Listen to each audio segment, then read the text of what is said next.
Le CAC 40 qui poursuit sur sa lancée au-delà des 6300 points. Certains seraient en droit de s'étonner que le CAC 40 tente un énième rebond. Parce que les sujets quand même ne manquent pas. Bonjour Eric. Bonjour mon cher David, on se croit à la grande librairie. Alors Eric Lewin, rédacteur en chef de Publications Agora, merci d'être là. Non, plus sérieusement, on avait le sentiment cette rentrée que les marchés étaient quand même fragiles, s'interrogeaient sur leur garde. Est-ce qu'il y a un déclic? Est-ce que les marchés se cherchent toujours? Est-ce qu'il se passe quelque chose? Je crois que c'est Xavier Patrolin qui me disait hier, qui lui quand même est assez dark en général, qui me disait mais peut-être qu'il y a eu un déclic et les investisseurs se sont rendus compte que le pire n'était pas certain. En fait, le déclic, c'est les banques centrales. Le fait que la BCE augmente ses taux de 75 points de base, ça a effrayé certains.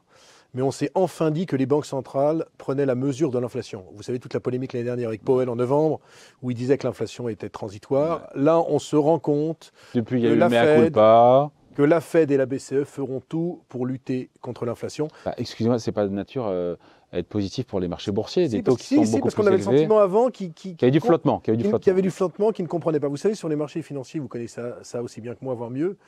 Ce qu'on a besoin, c'est une certaine... Mais c'est une certaine stabilité. Là, c'est vrai qu'on naviguait à vue. Et le fait que la Banque Centrale Européenne dise, voilà, on augmente les taux, c'est vrai qu'il y a de l'inflation, c'est vrai qu'on privilégie l'inflation, quitte à ce que l'économie rentre en récession, ça a plu aux investisseurs. Oui, mais il y a une récession dedans. Qui dit récession, dit peut-être récession des profits, taux d'intérêt plus élevé, c'est quand même pas un cocktail hyper détonnant et positif pour les marchés boursiers. Sur la récession des profits, vous avez vu que sur le premier semestre, les résultats ont été plutôt bons. Il y a eu 16 entreprises du CAC 40 qui ont relevé leurs prévisions. Sur l'année, on attend une croissance de 32% du bénéfice des CAC 40, alors qu'en début d'année, on était plutôt à plus 10. C'est pas déraisonnable. L'année prochaine, on attend moins 3%. Mais quand vous regardez avec ces plus 32 et moins 3, on a des valeurs françaises qui se payent entre 10 et 12 fois. Donc c'est pas hyper cher. C'est pas complètement déconnant. Ce qui se passe sur les marchés, c'est pas complètement déconnant. Il faut pas oublier, David, parce que là, on se dit oui, le CAC 40 était à 6018 au plus bas lundi dernier quand il y avait la fête aux États-Unis. Je crois que c'était le Memorial Day lundi dernier. Là, on n'est qu'à 6003 et on est encore en baisse de 12% depuis le début de l'année. Et on a une valeur du CAC entre 10 et 12 avec un CAC à 6003. Entre 10 et 12 fois. Mais vous savez qu'il y a des valeurs sur le CAC 40, on peut en parler. Stellantis, qui a quand même une marge quasiment de 15%, qui a la même marge que Mercedes. Ouais, ce qui est énorme. Ça vaut 3 fois les bénéfices. 3 fois les bénéfices. Ouais. PER de 3. Saint-Gobain, PER de 6. Le cours de Saint-Gobain aujourd'hui price une récession de 5%. Si vous pensez qu'il y aura une récession de 5% l'année prochaine en Europe, vous n'achetez pas du Saint-Gobain. Ce que je veux dire par là, c'est qu'il y a des valeurs qui commencent à être intéressantes. Alors c'est sûr qu'il y a quand même... Moi, je ne suis pas euphorique sur le CAC 40. J'ai toujours dit qu'on risque de naviguer entre 6 000 et 6 500 points pendant un certain laps de temps. Et jusqu'à quand? Et que, jusqu'à ce que l'inflation soit vaincu ou en passe d'être vaincu. Sous contrôle ou vaincu, c'est pas la même chose. Écoutez, cet après-midi, on va prendre un exemple. Cet après-midi, on attend le CPI, indice de la consommation. Juin, on a eu plus 9,1% en rythme annuel. Juillet, on a eu plus 8,5%. Ouais. Là, on attend plus 8%. Quand vous regardez toutes les statistiques de l'inflation en ce moment aux États-Unis, vous voyez qu'il n'y a plus tellement d'inflation sur les produits que l'immobilier. Sur les produits. Sur les biens et services, pardon. Ouais. Sur les biens. Sur l'immobilier, qui représente 22% de l'inflation, on sent qu'il y a eu le mois dernier une petite baisse de l'immobilier. L'inflation, elle est quoi? Elle est sur les services en ce moment. Les services, c'est vrai qu'il y a un problème et il y a une boucle prix-salaire qui se met en marche aux États-Unis. Mais on a le sentiment que l'inflation tend à baisser aux États-Unis. Alors, c'est sûr qu'on ne va pas revenir à une inflation à 3% tout de suite. Mais vous savez, sur les marchés financiers, si on passe d'une inflation de 9 à dans 2 mois une inflation de 6,5, c'est gagné pour la valorisation des marchés.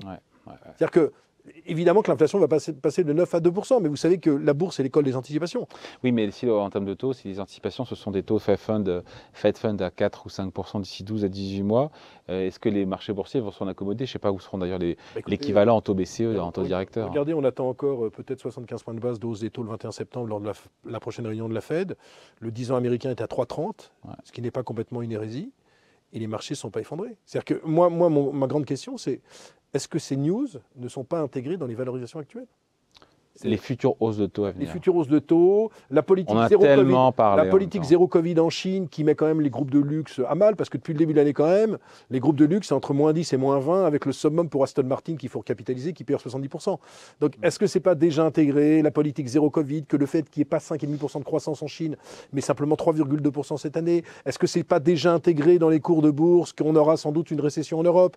Et puis vous savez, c'est dans le conflit Russie-Ukraine, ce qui aide un petit peu les marchés, on l'a vu sur la séance d'hier, où on a gagné 1,95%. Pourquoi on a gagné autant hier? C'est parce que les gens se disent que la Russie est peut-être engluée en Ukraine et que si elle n'appuie pas sur le bouton nucléaire, peut-être qu'à terme, peut-être qu'à terme, on trouvera une solution négociée. Et si on trouve une solution négociée, ça veut dire quoi? Ça veut dire que le prix du gaz va baisser, ça veut dire que le prix du pétrole, c'est pas sûr du tout qu'il baisse, mais en fait, il va se stabiliser. Ça veut dire moins d'inflation. Il faut pas oublier que dans la hausse des prix en Europe, l'énergie et l'alimentation, c'est 50%, alors que c'est simplement 30% aux États-Unis. Ouais. Donc c'est vrai que si on a une éclaircie sur le conflit Russie-Ukraine, il y aura du mieux. Oui, mais pour l'instant, c'est la récession a priori qui va poindre le bout de son nez un peu partout. Et on se dit que les Mais ça, marchés on le boursiers peuvent monter avec une récession, Ah, mais ce ça, qui, on pour le le commun des mortels, est une hérésie pour le coup. Mais on le sait, Que qu'il y aura une récession en Europe. Mais qui dit récession, dit encore une fois, dit baisse des profits oui, attendus mais en baisse. mais l'année prochaine, on attend une baisse des profits de 4%. Ouais. Entre 3 et 4% l'année prochaine sur le CAC 40. Donc on a déjà intégré.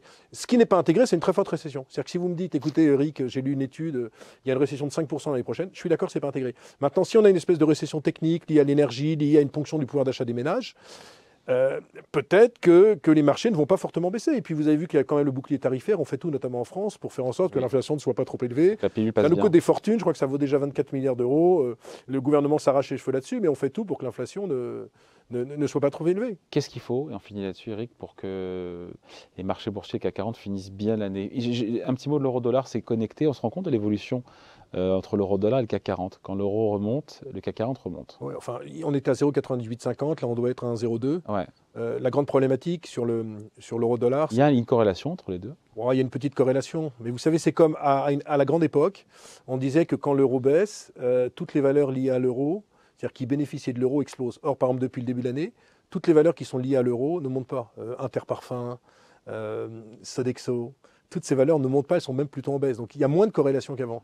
Il y a moins de corrélation qu'avant. Non, ce que je veux dire, alors il y a un grand débat quand même dans le Landerneau en ce moment politique, c'est de dire est-ce que la BCE a raison d'augmenter ses taux, puisqu'on sait que c'est une crise de l'offre, c'est-à-dire qu'on a une hausse des prix du pétrole. Ouais. Donc c'est pas de la demande. Autant aux États-Unis, il y a une surchauffe de la demande qu'il faut canaliser. Ouais. On n'a pas ce problème. La vraie problématique, c'est que si la BCE n'avait rien fait, parce que moi j'ai fait des débats sur d'autres radios où les gens disaient oui, c'est scandaleux ce que fait la BCE. Si la BCE n'avait rien fait, d'abord elle n'était pas dans son mandat de stabilité des prix. En plus, elle aurait fait baisser l'euro. Et comme vous savez que le pétrole, le gaz est en dollars, il y aurait eu de l'inflation apportée supplémentaire. Donc non seulement l'euro aurait baissé, mais en plus il y aura de l'inflation apportée.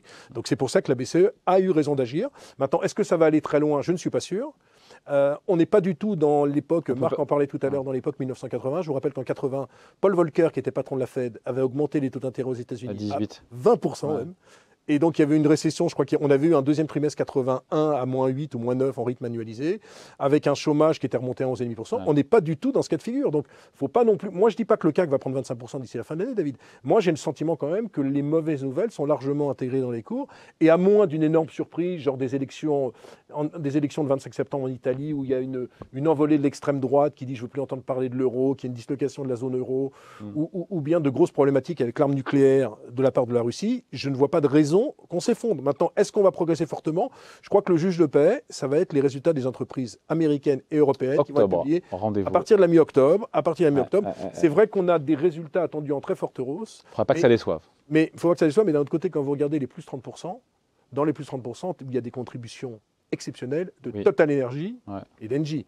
J'ai pas fait le calcul. Si on les vire. À mon avis, on sera plutôt entre plus 8 et plus 10. Donc c'est pour ça qu'il faut savoir raison garder. Mais encore une fois, le CAC 40 vaut en soi les bénéfices. Donc attendez, je ne suis pas pour les auditeurs téléspectateurs en état d'hystérie pour acheter des actions. Je dis qu'il n'y a pas de raison non plus d'être super négatif et de voir le CAC 40 à 3000, même si le chiffre d'inflation n'est pas bon cet après-midi, on pourrait évidemment rebaisser sur les actions. Mais vous avez vu, depuis 3 semaines à mois, c'est du yo-yo permanent. Ouais. C'est du yo-yo permanent et les gens ne savent pas à quel sens jouer. Moi, je suis plutôt positif, mais c'est peut-être ma nature qui est d'être optimiste. C'est vrai que j'ai du mal avec le pessimisme. Bon, point de vue signé Eric Lewin. Et c'est vrai que c'est la grande librairie. Là. On est bien là. Hein. On pourrait rester des heures. Salut, merci Eric. Merci. Ciao.